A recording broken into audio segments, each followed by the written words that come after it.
Hi, I'm Stassi Schroeder. On my podcast, I share candid updates from my personal life, chat with some of my best friends about what's going on in our lives, give commentary on the latest pop culture headlines, and sometimes deep dive into random topics I'm obsessed with, like human design. It's a bit all over the place, but that's how I like it. And you will too. Listen to my podcast, Stassi, wherever you get your podcasts.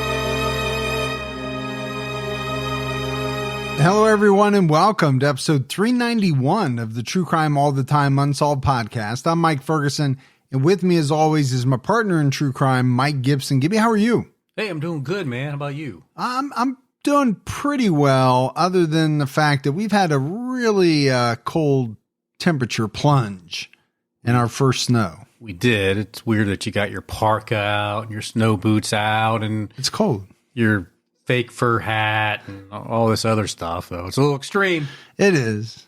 But hey, I go with the flow.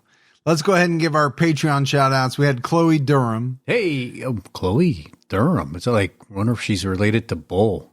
I doubt it, since that's not a real person. Oh. Adam Fisher. Hey, Adam. Margaret Gifford. Hey, Gifford. Darla McComas. Oh, hey, McComas. Lee Hughes. Hey, thanks, Lee. Lane. Just good old Lane. Yep. Matthew McCoy. But he don't like the Hatfields. I bet he doesn't.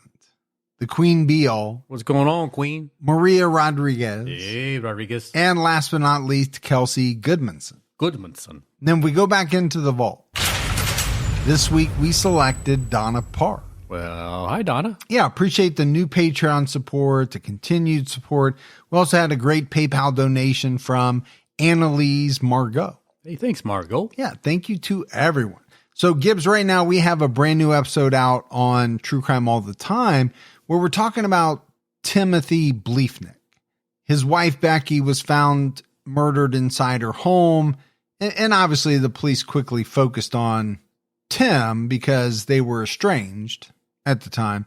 But this is really a case of a contentious divorce, all signs pointing to Tim, but does the evidence stack up to the point where it proves he murdered his wife?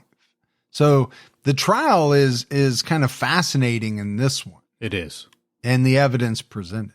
But it's out there right now. Make sure you check it out. All right, buddy, are you ready to get into this episode of True Crime All the Time Unsolved? I really am. We're talking about the unsolved murder of William K. Dean. William K. Dean was a respected citizen of Jaffrey, New Hampshire, who had no known enemies. But on the night of August 13th, 1918, he was murdered on his farm property just outside town. Over 100 years later, the case remains unsolved. So there's a couple of things here. First of all, we're headed to New Hampshire. New Hampshire. I don't know that we've ever done a case in New Hampshire. And we're also talking about 1918. It's a good year. Was that a good year for you? I wasn't alive. I was just saying, it sounds like a good year. Okay. Sounds like a good year. Yeah. I'm not sure that it was. It might not have been. According to the Jaffrey Historical Society, many believe the murder could be linked to German spies in the U.S. during World War I. There were federal agents in the area investigating alleged signal lights and spy activities, and Dean apparently had a message he wanted to share with federal authorities the day before he died. So a little mystery, a little intrigue. Add in the fact that, we're talking World War I, possible German spies, and this cryptic message. Yeah. William Kendrick Dean was born on February 12th, 1855 in Wilmington, Delaware, according to his Find a Grave profile. When I think of Wilmington, Delaware, all I think about is that's where all the credit cards come Banking. out of. Yeah. Like all the credit cards say Wilmington, Delaware. I think a lot of banks are, either incorporated there or something. Must have something to do with taxes or some good tax law or something. Something. I run all my stuff through the Cayman Islands. Well, of course you do. Yeah. And probably under one of your many aliases. Of course. William Dean had a pretty interesting early life. His father, Reverend William Dean, was a missionary in Asia, and the family spent years in Thailand.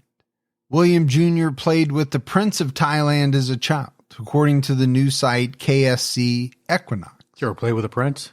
No, never met a prince. Certainly never been to Thailand. No. You think about, this is his early life. What is this, the late 1800s? A journey to Thailand was not something to be taken lightly. No, not at all. A journey anywhere in the late 1800s was not something to be undertaken lightly. Even within the U.S., those journeys were not easy. But here, they travel all the way to Thailand. They live there for a period of time, years, and he ends up playing with the prince. Maybe he rode an elephant. He might have. William married his first cousin, Mary Augusta Dean. He had been living with his physician uncle since he was 15, and the two fell in love. Isn't that kind of like not okay to do in today's world? Yeah, I think it happened a lot more back then. And it certainly happened a lot, where my family came from in Kentucky, Tennessee, places like that back in the early 20th century. Nowadays, pretty much frowned upon. Pretty much. Not saying it still doesn't happen. It's just frowned upon.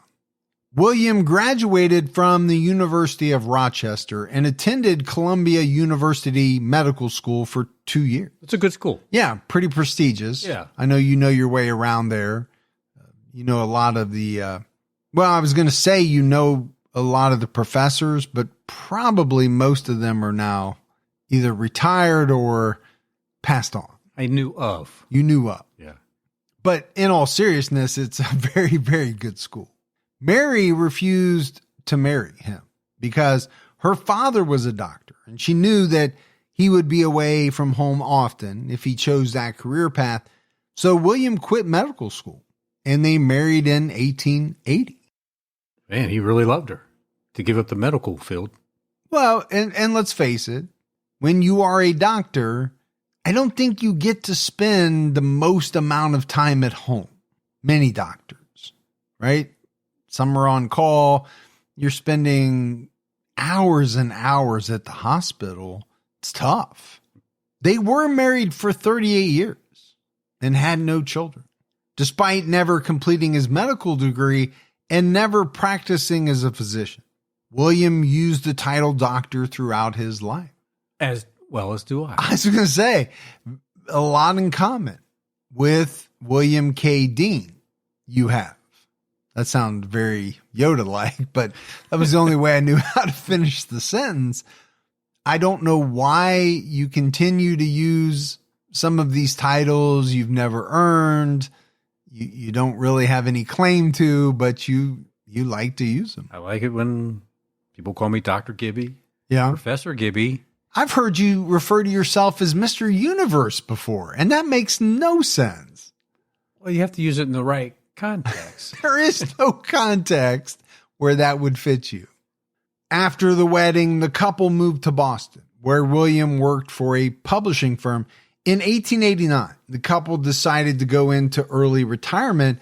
They purchased an old farm 2 miles outside Jaffrey, New Hampshire. They remodeled the farm buildings, built a large house on the property, and rented out the original farmhouse. So again, just another thing that you have in common with William Dean. You are semi-retired, or in your mind you are. In my mind. And you have purchased this farmhouse and have renovated. Almost completed. They lived on the income from his wife's inheritance. According to the Jaffrey Historical Society, Mary Dean was described as very attractive in her younger days and a well-educated lady of refinement. As she got older, Mary began experiencing health problems. including hardening of the arteries and dementia. Wonder how it feels like when someone describes you. She used to be really good looking back in the day. And are you like, I think you could say that about a lot of people. yeah. You and me included, maybe. Back in the day. It's always, everything's back in the day. But I don't think women would take that well. It's not something that, I would say to my wife. Oh, I would. Honey, you used to be really good looking back in the day. Well, What happened? I was going to say, I'd like to be here when you do that. Then I'm like, I actually would not want to be here when you say that. No, because it would be like a whirling dervish of fists and kicks. I'm best to be as far away as possible at that moment. So obviously, Mary's got a lot going on. Sure. Dementia, something you and I have talked about a lot, have both experienced with people in our lives. It was said that William did the majority of the farm chores and took care of Mary. He didn't mind farm work because he was dedicated to physical fitness. When he wasn't working around the farm, he was often lifting weights or using his punching bag. Oh, more similarities. You do a lot of lifting of weights and you are a punching bag. I was kind of shocked by that because I wasn't sure when the kind of weightlifting thing took hold. Yeah. You think about Charles Atlas, but that was later on. I don't remember when Charles Atlas was kind of burst onto the scene. I don't think people lifted a lot of weights is what I'm getting at. And I don't know at what period of time people started doing. Around that Atlas and Steve Reeves and... Yeah, but that was late. That was much later than what we're talking about in this episode. Yeah. It was said that William had an atypical schedule. He preferred to stay up most of the night and sleep late. Huh. That's like you. That sounds very much like me. He milked his cows at noon and midnight. A prosecutor described him as a rather peculiar person. And if, God forbid, I ever got into trouble, I could see someone potentially describing me as a rather peculiar person. They describe you that way right now. Behind my back. Yes. William Dean was also a scholarly man who enjoyed books, and he enjoyed hosting people at his home or visiting his friends. So, I mean, okay, a peculiar person. What does that really mean? We're all kind of peculiar in our own ways, a lot of us. But as it relates to William Dean, I mean, there's nothing that we've said where you would, kind of think of this guy in a bad light. No. Married for 38 years. His wife has some pretty major health issues. He's dedicated to taking care of her. Seems like a good guy. But William Dean was murdered on the night of August 13th, 1918. Mary told the police that he left the house around 11 p.m. to milk the cows. In keeping with his typical schedule, he took his milking pail with him. Mary was worried when he didn't return. On the morning of August 14th, she called their neighbors and said, "Billy is in the deep water." And at this point, she didn't know what happened to her husband. And I don't really know what to make of that statement. Billy is in the deep water. No, either. At this point, when I read that, I thought, does she mean like he's in deep shit? Or he's in trouble. Yeah. And that was like maybe a saying that is no longer used. Right. Two neighbors came to the property to search for William. One saw that the cow had been milked recently, but the milk pail was missing. They saw blood at the main entrance to the barn, on the door handle, and on the grass. They found a footprint and a bone hairpin near the body, similar to one owned by Mary Dean. These neighbors soon found Dean's body in a rainwater cistern about 200 yards from his farmhouse. It was obvious that he had been murdered. According to a 1918 article by the Keene Evening Sentinel, his hands bound, his scalp battered from some blunt instrument, burlap and blankets tied over his head, and a stone weighing about 20 pounds attached. Okay. That does not sound like a good scene. William's face was beaten and bruised. His arms and legs were still bound, and a rope was tied around his neck. He had lacerations on his face and scalp. Additionally, they found a bloody hand weeder tucked into a stone wall near the cistern, which was believed to be the weapon that incapacitated Dean. You remember those hand weeders from back in the day? They had, if it's what I'm thinking, they had like the 4 or 5 wheels on it that were all sharp little blades that spun around, and you just went over the yard where it had the weeds while you're on your hands and knees, and it would like dig the weed out. I do not remember that. No? You missed some good times with that. Yeah. I was not around in the 40s, 50s. Don't remember none of that that you do. Actually, I don't remember doing a lot of weeding in my younger days, period. Ever. So even if we had that instrument, I was probably not using it. Dean's friend, Charles Rich, came to the house that morning, and Mrs. Dean told him William was dead over by the deep water. She said this before she was even told he was dead. So, here's this saying again. And now I'm starting to think it doesn't sound like a saying as much as it does either a premonition or she knew something. Yeah. According to records from the Jaffrey Historical Society, Charles Rich cleaned the barn. Before anyone could stop him from doing so, he later explained he was trying to help.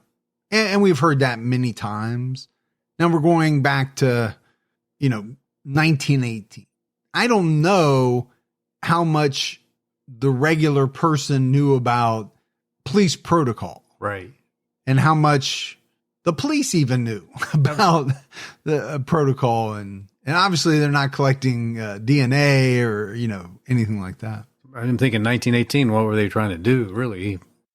Look for any obvious evidence. Otherwise, yeah, I don't know what techniques they had at their disposal in 1918. The Keene Sentinel reported that the investigation was unorganized from the beginning. Valuable evidence was destroyed when the barn was cleaned, and an autopsy was not performed until 8 months later, after the body had already been buried. Well, that's not very helpful. No, not at all. And to me, it's absolutely shocking because, Gibbs, this is not a case of, well, we think this man might have had a heart attack. And then you later find out that, no, this was most likely a murder. I think it was pretty evident from the very start that this man was killed. Yeah, it's strange that they didn't do an autopsy at the time. I mean, he was bound. Clearly, this wasn't just an accident or some type of medical issue. Yeah, pretty hard to think that. A rainstorm destroyed potential evidence, but a game warden was able to see evidence of a car parked off a wooded road near the barn, evidence of 3 people walking through the woods from the car to the barn, and evidence that someone hid in the hay. Mary Dean was one of the early suspects. She told the police during her initial statement, "My husband loves ladies. He likes ladies very much. One theory was that she killed him because she was jealous about an affair." So, ladies' man?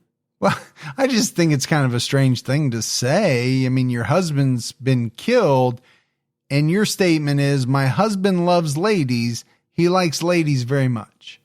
Okay. But let's also go back to, this statement that she made. Allegedly, before she knew that he was dead, he's in the deep water. Yeah. I mean, that's going to kind of put you on the radar just by itself. Yeah. What did you mean by that? And why did you say it that way? Right. However, she was soon ruled out as a suspect because she was sick and physically weak. The police didn't think she was physically capable of overpowering her husband and dragging his body about 200 feet and throwing him into a well with a weight attached. And I would say that might be hard to do. Yeah, I would think so. For somebody in the condition that she was described as being in. Now, does that preclude her from getting someone else to do it? No. No, absolutely not. Charles Rich was a second suspect. Charles Rich was a prominent man in town. He graduated from MIT, worked as a school teacher, and was even a state senator at one point. In 1918, he worked at the local bank. He also supervised the local police court, and many called him Judge Rich. William Dean and Charles Rich had been friends for years. They were both scholars and enjoyed literature, good food, smoking cigars, and playing billiards. What do you have to do to be called a scholar? I think have 98% of your sentences be grammatically correct. So I'm close. So you're telling me there's a chance. The morning after the murder, many people saw that Rich had a large black eye. He claimed he was kicked in the head by his horse. I think a horse would do a little bit more damage than that, but You would think, fell into a well, eyes went crossed, kicked by a mule, eyes go uncrossed. But I think you're right. You hear about or see videos of people being kicked by horses. It seems pretty dramatic, especially if you got kicked in your eye socket. yeah. You would think there would be more than just a black eye. And there was speculation that he got the black eye during a struggle with William Dean. There was also religious differences in town that fueled rumors about Rich. Rich was Protestant and William Dean was Catholic. At this time in Jaffrey, many of the town's upper class were Protestant, and many who worked lower paying jobs were Catholic. The wealthy Protestants supported Rich after he was accused, which increased division between Protestants and Catholics in town. Well, there was a lot of that back in the day. Yeah, it's kind of interesting, right? It's not something that we really talk about in many cases that come up today or even in the last, however many years. But in 1918, I think religious differences in the U.S. were a much bigger deal. However, historians have pointed out that Charles Rich and William Dean were close friends, despite their religious differences. This was not said to be an issue between the two men. Now, the third theory was that Dean's murder was related to alleged German spy activity in the region. So at the time of the murder, the United States was involved in World War I, and Americans were fearful that German spies lived in their communities. And it was said that these fears were especially heightened in New Hampshire, which seems strange. You don't think of New Hampshire as being like the hotbed for really anything. Now you're going to have a lot of New Hampshire people say, hey. No, I mean, I think it's a great place. I'm thinking what strategically is in New Hampshire that would have caused a bunch of German spies to infiltrate it, is what I'm thinking. Well, that is a good point. Since the fall of 1916, residents of Jaffrey, Keene, Peterborough, and surrounding areas saw flashing lights coming from Mount Monadnock. Many believe these flashes were secret messages being sent to spies. According to Yankee Magazine, sometimes the flashes were by mirror during the day. More often, they came at night. Bright beams blinking from the bald dome of East Mountain, and sometimes the granite peak of Monadnock. And I don't know if I'm saying that correctly, but it's hard to say no matter how you say it. How you say it? I'm going with Monadnock, but someone will correct me if I'm wrong. I think they will. About 2 months before the murder, William Dean evicted Lawrence Colfelt, a tenant on his farm property, and there was talk that Colfelt was possibly a German spy. Colfelt, his wife, and his stepdaughter came to Jaffrey in 1916 seeking to rent a house. They got in contact with Charles Rich, who connected them to William Dean. They ended up renting another property, but in the fall of 1917, they made arrangements to rent the smaller house on the Dean farm for $40 a month. Seems like a bargain. Well, today it does for sure. I don't know. We haven't played the game in a while, so I'll pose the question. $40 a month in 1917. What would that be today? Beep, boop, beep, boop, beep, boop, beep, boop, boop. That'd be a 1820. Okay. $1,820. Yeah. Seems like a lot of money to rent a small farmhouse, but Utilities included. okay. And cable? You're on your own for that. Okay. Yeah. Now, many people thought the Kohlfeldts were strange. They regarded them with suspicion. Mrs. Kohlfeldt stayed up into the early morning hours. Her daughter liked to go horseback riding at night. Lawrence never worked, but appeared to have a lot of money. He sold the 2 cars he owned to buy an expensive new Marmon car.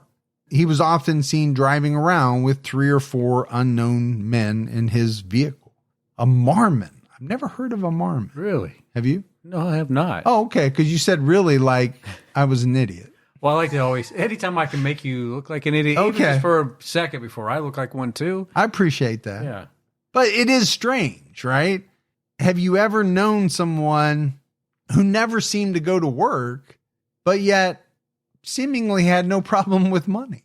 Yeah, it is bizarre. I mean, we don't really know.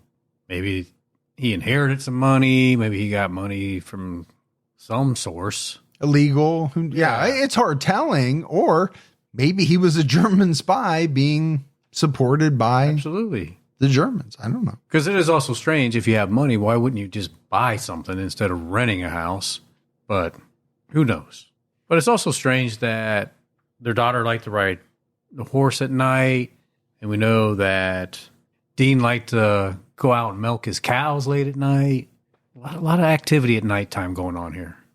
During a time when most people went to bed early and got up early. I think of people with dairy cows, like milking them early in the morning. But apparently he had a very different schedule.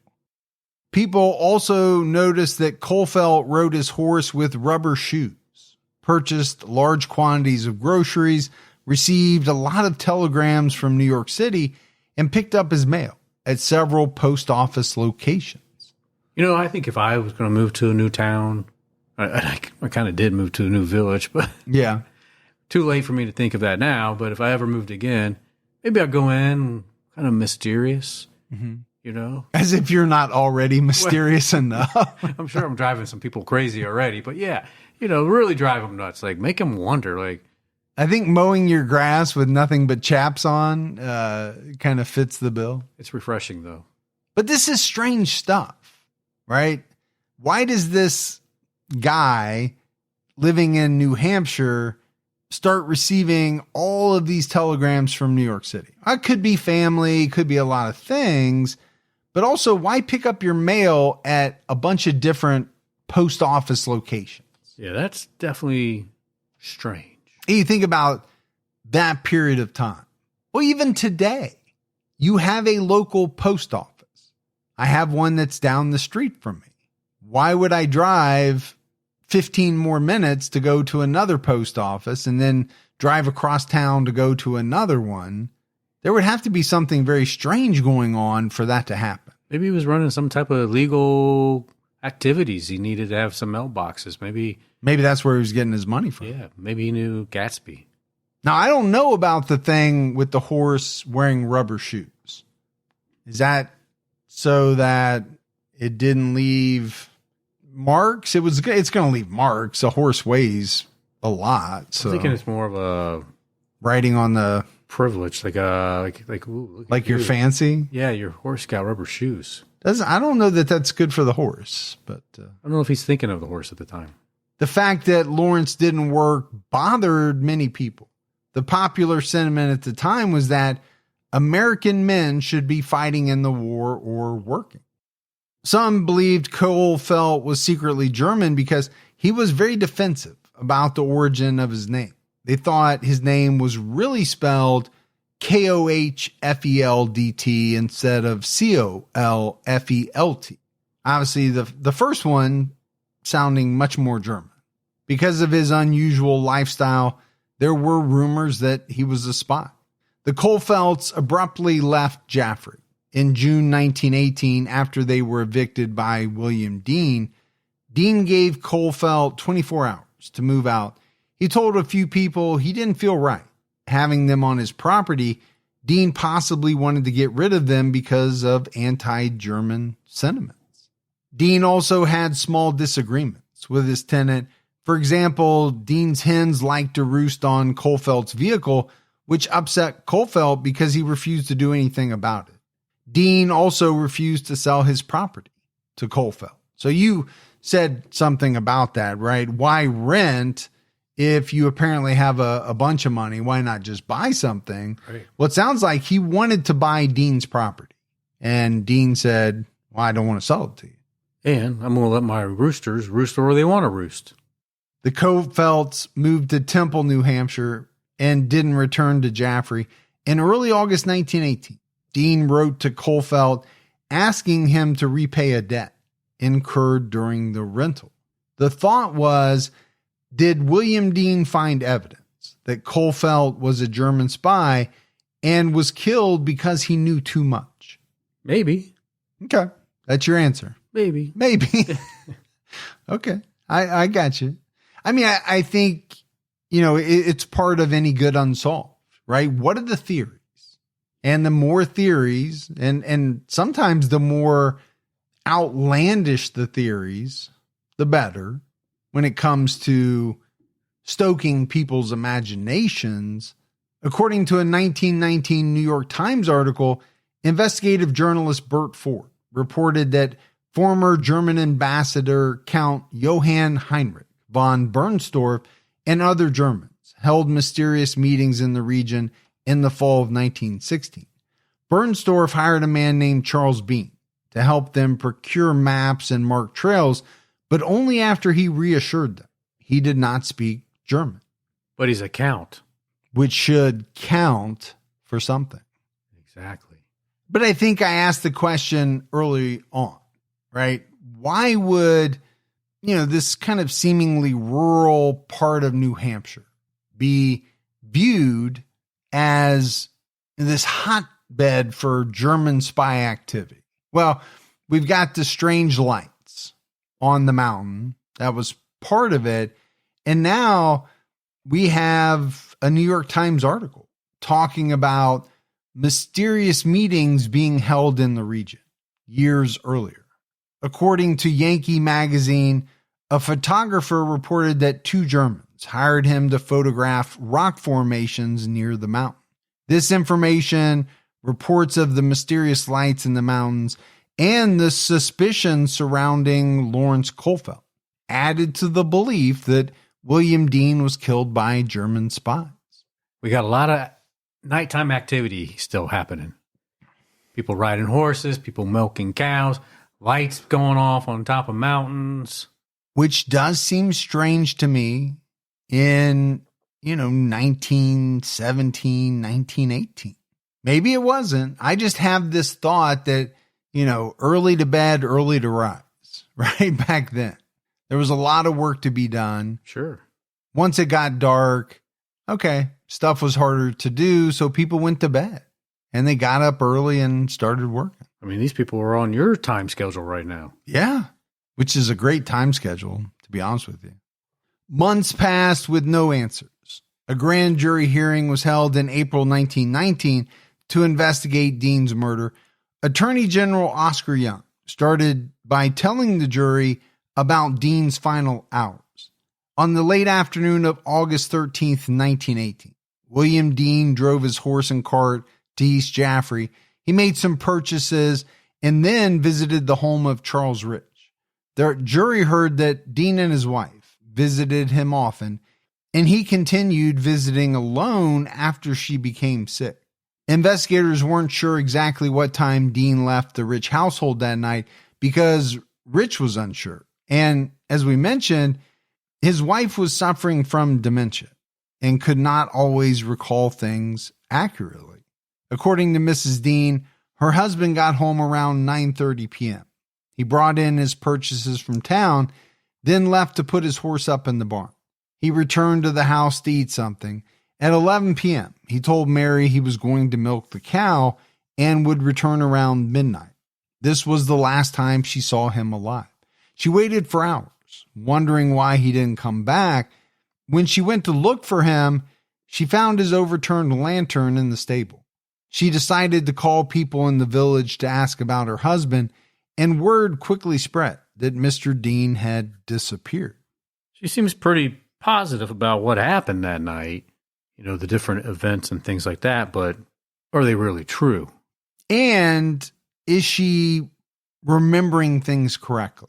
Right? Obviously, she's battling dementia, so you have to factor that in. Charles Rich and others called her to figure out what happened, and she announced her husband was dead before he had been found. During her police interview, she was asked why she thought her husband was dead and said his head hurt and he fell in the deep water. When she was asked where the deep water was, she pointed across the valley to a swamp. When asked if she could take them to the deep water, she said she couldn't unless they could walk on the trees. Okay, now we're getting really mysterious here. Yeah, I think it became clear to investigators pretty quickly that she was not fully coherent during her interview. But you still have to go back to this statement. He's in the deep water. Such a strange thing to say before he's found. Investigators searched the property and found bloodstains on the barn doorstep. There were also bloodstains on the doorknob and door leading into the barn. The knob was removed and sent to the Boston Police Department to test for prints, but experts only found a smudge and not a full print. Investigators believe Dean was assaulted near the barn door and transported to the cistern. However, investigators found no evidence that his body was dragged or that a wheelbarrow was used to transport his body. Okay, so what does that mean? So was he carried or did he walk over there? Was he carried by one person, like in a fireman type carry, or were there two people, or maybe even more? The medical examiner determined William was strangled and did not drown.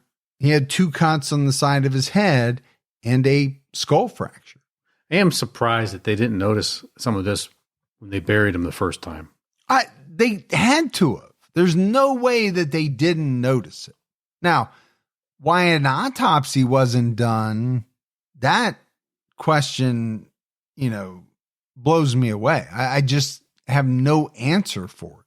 A rope was wound around his neck twice, but was not knotted, which led to the conclusion that the rope was pulled with considerable force, as evidenced by a discolored indentation around William's neck and a fractured neck bone.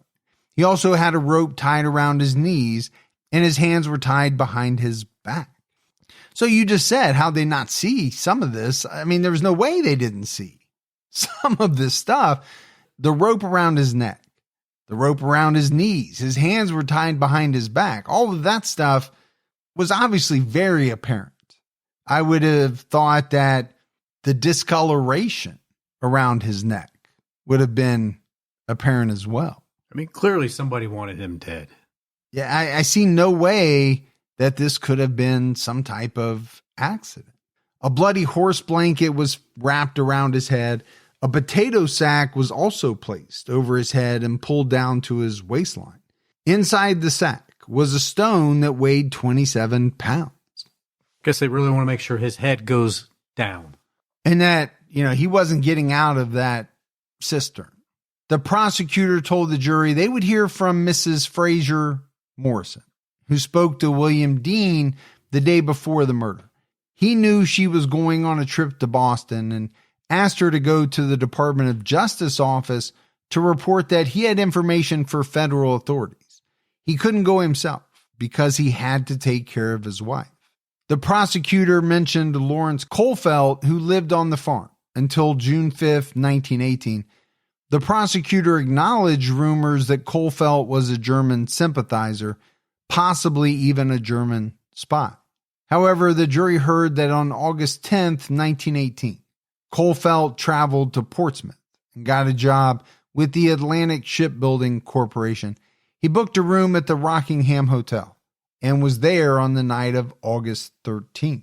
Now, there were some reports that a car matching the description of Colfeld's gray Marmon car was in the area on the night of the murder, but authorities determined the car had been parked in a garage in Nashua since Monday, August 12th. So he's kind of got a pretty good alibi. Yeah. I mean, I think as far as it can possibly be corroborated, the prosecutor also discussed Dean's friend Charles Rich, who sustained a black eye at some point on the night of August 13th. The injury extended down to his cheek and the side of his nose. Rich claimed he entered his stable to feed his horse, but didn't turn on the light because he assumed the horse would hear him. When he touched the horse, it kicked the object he was holding in his hand and drove it against his face.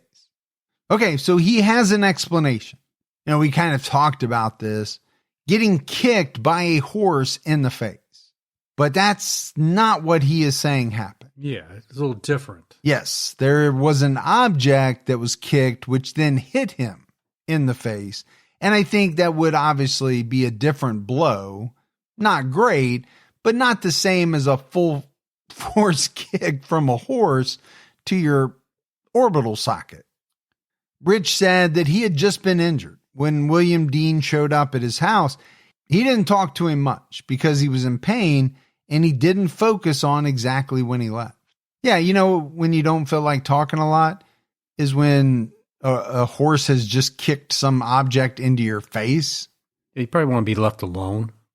However, the prosecutor noted that some witnesses said they saw Rich later in the evening and he did not have a black eye.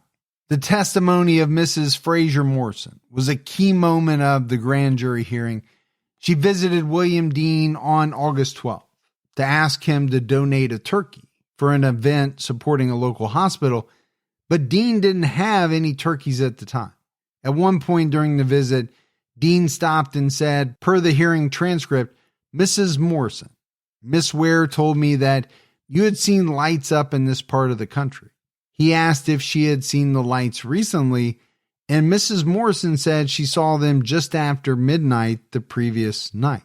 Because they could see the mountains from his property, he asked her to indicate where the lights were coming from. Dean then asked, "Mrs. Morrison, are you ever in communication with anyone who could be of any help with the lights?" He knew she visited Boston often and asked her to send a message to the Boston Department of Justice office. He wanted her to give the message to one of the best men they have, adding, "I want the very best, not just an ordinary man who doesn't know his work." She asked, "Mr. Dean, couldn't I do better than that? Couldn't you tell me what it is, and I will get the message to them at once?" She offered to call once she got home, but Dean replied, "No, I don't want you to telephone. I can't give you the message because what I know is too dangerous for a woman. I have no right to tell you." Intriguing. Very much so. I mean, here again, we're talking about these mysterious lights that people were seeing. And at first I thought, well, he just wants somebody to come and check these lights out. But when he said that what he knows is too dangerous for a woman, that's obviously a sexist comment, but you know, it's 1918. It makes you think that it's much more than that. It's much more specific. Yes. She asked why he hadn't already contacted someone. He said, "Because I wasn't ready. 2 men were over here last spring, but I wasn't ready. I wanted to be perfectly sure." She reassured Mr. Dean he could trust her and she could relay the message sooner if he told her now. He hesitated and she thought he was going to tell her, but he only said, "No, I haven't the right to. You are a woman." So it's very cryptic, right? We don't know what this potentially very inflammatory information was that he was privy to. But he thought it was really important to get the message out to the right authorities. And for whatever reason, he didn't feel as though it was right to tell it to a woman. On the way back to the house, Dean asked her what she knew about the Colfelds. She said she didn't know anything about them, and he probably knew them better since they were his tenants. He replied, "I did, Mrs. Morrison. I knew just a little too much. I gave them 24 hours to get out. So again, still very cryptic, but now, it's heading in the direction of the Kohlfelds. And when you say, I knew just a little too much, it makes it sound ominous. It does. Like you were fearful or what you knew could have gotten you in trouble or hurt or even killed. And it kind of shows when you only give them 24 hours to get out. She asked what happened, and Dean said, well, I needed the rent very much, but I am too good an American to keep people of that kind on my place. Lawrence Kohlfeld was living in New York City at the time of the grand jury hearing. He testified that he didn't work because he had a large inheritance from his grandfather, which provided him with $10,000 to $20,000 a year. That's a good amount of money back then. That's a boatload of money. That is, I never have to work again money. I think in 1918. He testified that he moved into the house on the Dean's property in the fall of 1917 and left in June 1918. He was asked why he left and testified for some reason, Mr. Dean didn't seem to want us on the place. I had horses there, and he objected very much to my having a man on the place because it seemed to put him in a menial position, I think. I don't know why he should feel so, but if I did have a man on the place and he had been there alone for so long, it seemed irksome to him. And then he got in his head, this German spy situation, and worried about the war. I said, of course, we wanted to win the war. The man was beginning to worry himself to death about it. And then there would be different things come up. And he said, you are a German, aren't you? I said, nah. I said, not that I know of. He said, you are a German. He said, I heard that all over town. You're a German. I said, no, I'm of Irish extraction more than anything else. Kohlfeld testified that he never had any connection to the German government and had never been to Germany. On April 22nd, 1919, the grand jury returned a verdict that William K. Dean was murdered by person or persons unknown. So no one has ever been indicted for his murder, but I don't know, Gibbs, how it could have really gone any other way. That's what I was just thinking. I mean, to me, it's obvious. He was murdered, and he was murdered by either one or multiple people. But it's not clear at all as to, who it might have been. That's the big mystery. Yeah, I mean, you obviously you've got this Kohlfeld guy. He's in the middle of it. There's Charles Rich. There's even his wife. I think police kind of shut that one down pretty quickly. Mary Dean died on September 15th, 1919, after spending her final months in a psychiatric institution. And this unsolved murder negatively impacted the small community. Mark Bean, historian and author of The Murder of William K. Dean, wrote, neighbors stopped talking to each other. Catholics wouldn't walk on the same side of the streets as Protestants. Workers in the mills and factories suspected their bosses, were involved in a cover-up conspiracy. Everyone was frustrated and angry that answers were not forthcoming. I bet it did. It sounded like it really turned that town upside down. Yeah, I mean, it almost sounds like everyone was suspicious of everyone else. If you weren't the same religion, you were suspicious of people from other religions. Yeah. And if you were a boss and not a worker, then they had those suspicions as well. The Dean family compiled and printed columns about the case by Boston journalist Bert Ford, who wrote for the Boston American. According to Yankee Magazine, Charles Rich sued the paper for libel and allegedly settled for $5,000. According to former prosecutor Roy Pickard, federal agents got involved but were unable to find evidence that German spies were involved. Author Mark Bean and his mother Margaret have played an important role in preserving records of this case. Margaret Bean translated thousands of pages of FBI files and hundreds of pages of grand jury testimony from shorthand. Mark Bean has transcribed, edited, and published court documents for the Jaffrey Historical Society, which are available online. Man, that is a lot of work. It's a ton of work. Who knows how long that would have taken. The Jaffrey Historical Society wants to raise awareness of this case in hopes of finding missing evidence that may be stored somewhere or help in finding new leads in the case. Anyone with information can contact info@deanmurder.org. So, Gibbs, as we wrap this one up, we've talked about a number of people. Colfelt, Rich. Was William Dean murdered by someone he knew with a vendetta against him, or was he murdered because he knew too much about the alleged German spy activity in the region? We don't know the answers to any of those questions. What I will say is we're over 100 years later. Yeah. And all of these questions still remain, and they remain unanswered. The only thing I'm absolutely certain about is that William Dean was murdered.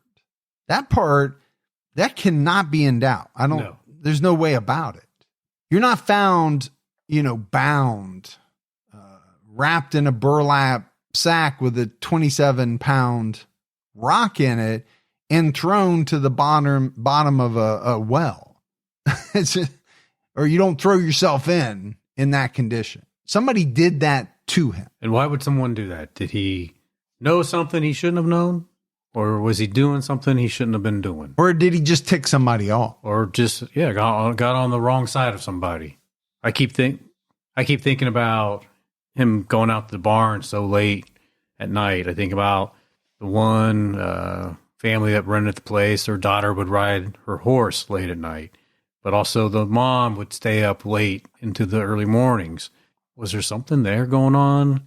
Maybe somebody found out and said, hey. Oh, so you want to throw a little possible affair into the mix? I'm throwing everything in. Well, it's absolutely possible. Yeah. And maybe the Colfelt guy found out about it. But what seems strange is that, he would have waited to seek his revenge. But there's also this whole thing of, Dean evicting them from the property so quickly. Yeah, why was that? Did he say, hey, you're going to go tell my wife you're accusing me? I don't know, you're out of here. Or maybe he thought the Colfelts were doing something they shouldn't be doing. Yeah, it's possible that, at least if you go by Colfelt's account, Dean got paranoid, kept calling him a German spy. Maybe he was. Maybe the lights had something to do with it. Maybe all of it is completely separate. Could be. And none of it has anything to do with the other. But then you still have to figure out why someone wanted to kill William Dean.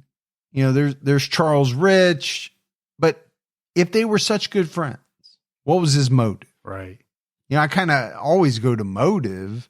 I don't know. The Colfelt angle is interesting. The German spy thing is interesting. These lights that people kept seeing, all of that, I think, is what makes this case so fascinating to people.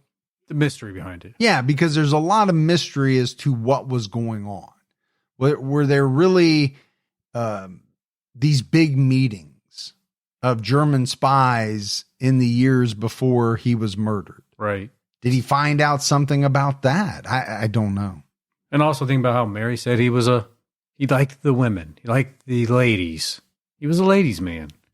Yeah, that's good to go back to. I thought it was such a strange thing to say, but although she may not have been, completely in her right mind, right, maybe she was saying something that she knew had happened. And something that led to his death. Could have been. But that's it for our episode on the murder of William Dean. This historical society, they've done a lot of work on this case. Obviously, they're very interested in it. And they're still trying to raise awareness. They're trying to get more evidence. It's tough, obviously, when you're talking over 100 years. There's nobody who would have been involved in this case who's alive. No. There might be a great somebody, right, grandson, who has something tucked away in an attic or finds something in somebody's possessions. I don't know how else this thing's going to get solved. You know, Tough. Clark gets stuck up in the attic and, you know, he's wearing a woman's robe and watching home videos, and he stumbles upon something that breaks this case wide open. Okay, Griswold. Other than that, I don't know. It's going to be a tough one. Yeah, it will. It really is. But it's an interesting case. There's no doubt about that. We got some voicemails. You want to check those out? Let's hear them. Hey, Mike and Gibby, it's Chris in Utah. I haven't called in a while. I was thinking, I've got this novel idea that seems so common sense. Every podcaster out there mispronounces city names and things like that. Well, here's my idea. How about during your research, one of you or any other podcaster call the town and ask them how they pronounce their name? Then you never have to worry about it again. God, I'm a genius. Love you guys. Keep your own time picking. That's pretty funny. So here's how bad it is that you could actually call someone in the town and talk to two different people and they might give you different answers. Well, that's true. We've heard that before. Because we have listened to newscasts from that exact area, that small area. And it turns out that the newscaster is pronouncing it wrong. How could that be? I once listened to an informational thing about the city produced by the city. Yeah. And they said the city name wrong, apparently, according to people who are emailing me. So you can't win. No, it's very tough. But you're right. You know, sometimes a simple call might clear some things up. It could. But that takes some effort. But, and then plus, what would people have to email about? That's true. Hi, Mike. Hi, Gibby. This is Laura Delaney calling again. I called probably a little over a month ago because you guys were talking about dancing around in the house in Silence of the Lambs. And now I'm listening to your Unsolved podcast, and you had to go and mention that Gibby does nude modeling. Now, my therapy was going really well. My therapist was happy that I was making progress. And then you go and mention Gibby nude modeling. Thanks a lot. Now I have to start all over again. Anyway, also, I wanted to tell Mike that a few episodes ago, he was talking about how his daughter always says the word like when she's talking, and it just drives you nuts. I've noticed that people don't really seem to know how often they're saying the word like. So I did this to somebody. Every time they said like, I would say like out loud. I would say it right back to him.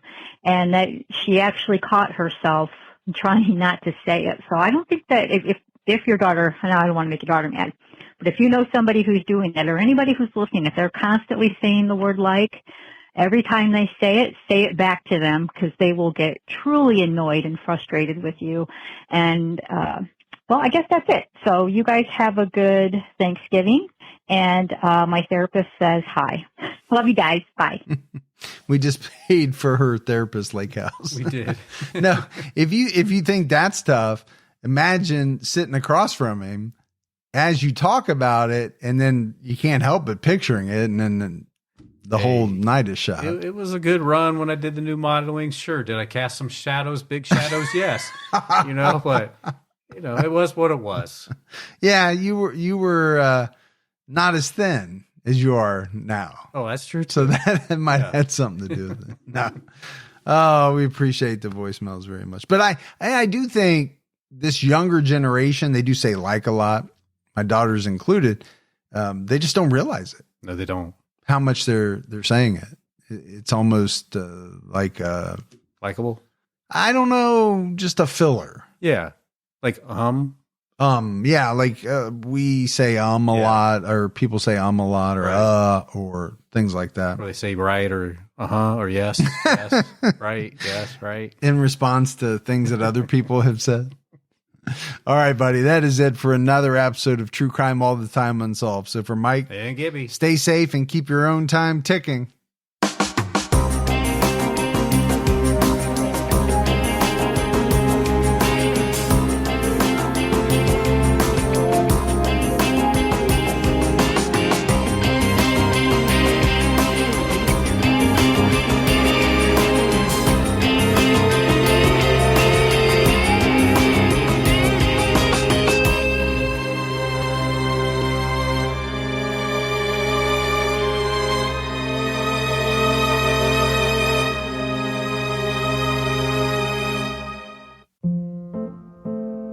Did you know you can watch all your favorite crime shows for free on Pluto TV? Totally free? Totally free. They've got CSI New York, NCIS, Criminal Minds, Blue Bloods, Tracker, FBI, SWAT, all for free. There's something suspicious going on here. Nothing suspicious. Just hundreds of free crime shows. On Pluto TV, crime never pays, and neither do I. Pluto TV. Stream now, pay never.